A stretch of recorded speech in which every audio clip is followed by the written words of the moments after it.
कहा गाड़ी रोको, गाड़ी रोक दी। पायलट में जो सिपाही चल रहे थे वो दौड़ के आए, मैडम नीचे उतर गए। मैडम ने कहा कि इस पेड़ में जो भैया के घोंसले लग रहे हैं, मुझे एक घोंसला तोड़ के लाओ। उन्होंने कोशिश की, नहीं पार पड़ी। आजू बाजू में देखा, एक ग्वाल डंडा हाथ में था, उससे पूछा कि ये घोंसला तू तोड़ सकता है क्या? बोला हाँ। तो बोलो तोड़ दे। बोलो नहीं तोड़ूंगा, तो तेरे को 10 रुपए दे देंगे। उसने फिर भी मना कर दिया। उसने और वो बढ़ते बढ़ते 50 रुपए पे आ गए।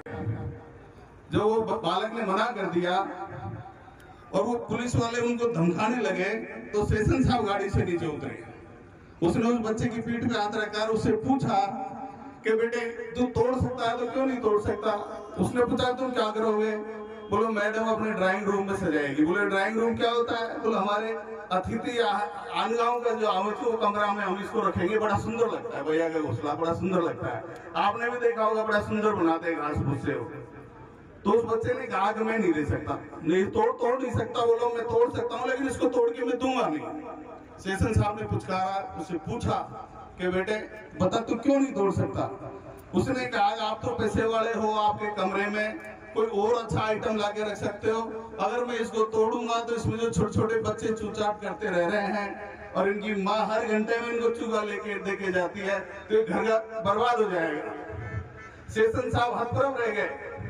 उन्होंने खुद ने लिखा कि उस बच्चे के आगे मेरी पद प्रतिष्ठा पैसा सब बेकार चले गए। मैं एक सीनियर IAS था, मुख्य चुनाव आयुक्त बनाया गया, लेकिन मैं उस बालक के आगे बिल्कुल ठगा सा महसूस कर रहा था। उसने कहा कि बेटे सैल्यूट है तेरे माँ बाप को जो उन्होंने तेरे को संस्कार दिए हैं। तो मैं यही अपन को भी कहना चाहता हूँ, बालक हमारे ही है, उनको सही संस्कार दें, नशा नहीं करें। मैं एक प्रदेश लेवल के अधिकारी के पास बैठा हुआ था 3-4 साल पहले। उन्होंने सुबह सुबह कहा यार आज मेरे साथ बड़ा वाकया हो गया। क्या हुआ? वो बोले यार हुआ ये कि मेरी माँ का सुबह सुबह फोन आ गया और वो कहने लगी तेरे पिताजी उठे जब से रो रहे हैं और चाय नहीं पी। मैंने पिताजी से बात की, बोलो भाई क्या बात है? तो पिताजी ने कहा कि बेटा मैंने तेरे को सपने में दारू पीता हुआ देख लिया। उस बेटे की उम्र 59 साल थी। पिताजी तो निश्चित रूप से 80, 85 या 90 साल के होंगे। जो पिता, सोचने की बात है, आप ढंग से सोचना कि जो पिता 59 साल का होते हुए भी अपने बेटे की चिंता कर रहा है, तो हम क्यों नहीं हमारे 15 से 25 साल के बच्चों की चिंता करें? माँ बाप क्यों नहीं उसका ध्यान दें? ये चीज हमें देखने की है, हमें समझने की है। शिक्षा के लिए हम अपने अपने बच्चों को पढ़ा रहे हैं, सारी सर्विस नहीं लग सकते, हमें व्यवसाय के लिए जाना पड़ेगा। अपना खुद का व्यवसाय अपन चालू करें, धीरे धीरे करें, उसको प्रोत्साहित करें। दूसरी बात, हम बालिका शिक्षा की बात करते हैं। बालिका शिक्षा के लिए राजगढ़ में हमारे साहब बैठे हैं यहाँ पे, लल्लू राम जी को जमीन खरीद ली, 75 लाख रुपए की एक जमीन की हमने बालिका शिक्षा हमारे समाज की बच्चियों के लिए हॉस्टल बनाने के लिए जमीन खरीद ली। बीच में फिर हमको जमीन 1300 स्क्वायर मीटर जमीन हमको अलवर सेंटर में अम्बेडकर नगर में गवर्नर का प्लॉट मिल गया। उसके नॉमिनल चार्जेज हमें 65 लाख रुपए UIT को जमा करा दिए, उसकी ड्राइंग अप्रूव करवा ली, लेकिन फंड की अब हमें आवश्यकता है जो अभी बना नहीं पा रहे हैं। लिमिटेड फंड है, ड्राइंग बना ली, पूरी ड्राइंग को अगर हम बनाएंगे तो 5 करोड़ रुपए की आवश्यकता होगी। हम हर संडे को वहाँ जो गणमान्य कमेटी बनी हुई है, वहाँ जो भी हमको उम्मीद लगती है, एक लिस्ट बना रखी है, उनसे हम प्रयत्न करते हैं, जो हमें देता है वो लाके इकट्ठे कर रहे हैं। मैं सांसद महोदय से ये निवेदन करना चाहता हूँ कि समाज के ऐसे जो हॉस्टल है या कोई सामुदायिक केंद्र हम बनाते हैं, तो आपके कोटे का पैसा हमको नहीं मिल पाता है। DRDA में जाते हैं तो कहते हैं कि पर्सनल है, समाज का, इसलिए हम नहीं दे सकते।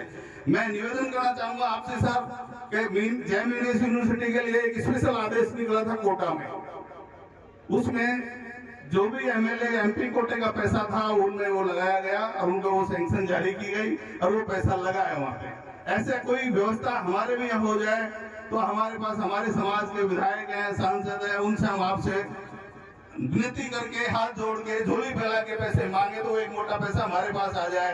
क्यों हम जहाँ उगाई करने जाता है, कोई अपनी हैसियत के अनुसार 21,000 देगा, कोई 51,000 देगा, कोई 1 लाख देगा, लेकिन उससे हमें पूर्ति नहीं हो पा रही। और बालिका शिक्षा के लिए हमें हॉस्टल बनाना बहुत अति आवश्यक है। थानागाजी में भी हमारी जमीन अलॉटमेंट का कार्यक्रम चल रहा है, जमीन अलॉट हो जाएगी। लेकिन सबसे पहले मैं आप सभी से निवेदन करना चाहता हूँ, यथाशक्ति अलवर जो हॉस्टल बालिका हॉस्टल बनाने जा रहे हैं उसके लिए भी कोई योगदान अगर कर सको तो जो संभव है संपन्न है वो करे, ये विनती है मेरी। बच्चों को विशेष ध्यान दें, बार बार मैं यही कह रहा हूँ। रोजगार हमें सरकारी बच्चे हम सब पढ़ा रहे हैं, सबकी नौकरी नहीं लग सकती, तो हमको अपने अपने रोजगार भी ढूंढने पड़ेंगे, व्यवसाय उसमें जाना पड़ेगा। हमें अदर समाज को भी देखना पड़ेगा।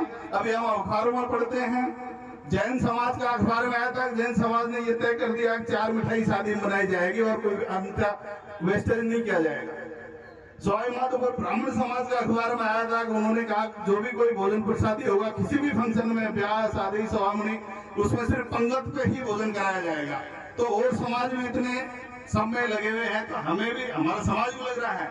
आज भी त्रिवेणी में मीणा धर्मशाला में वहां भी मीणा समाज का होली मिलन समारोह चल रहा है शाहपुरा के पास में, और जगह चल रहा है। कल हमारे यहाँ पंचायत है, महापंचायत करने जा रहे हैं डावला राजगढ़ के पास में।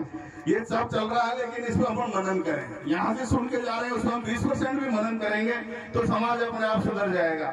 और मैं तो ये कहता हूँ कि ये पद यात्रा, भागवत कथा, इन पे आप 15 साल के लिए लगाम लगा दो, हम सब पैसे वाले हो जाएंगे। भैरू, भूमिया, प्रेत बाबा, रामा, कृष्णा, कुबेर, लक्ष्मी, सबकी कृपा बरसेगी। 15 साल बाद हमारे अगर इन पे हम लगाम लगा देंगे तो मैं इतना ही कहना चाहता हूँ। जय हिंद।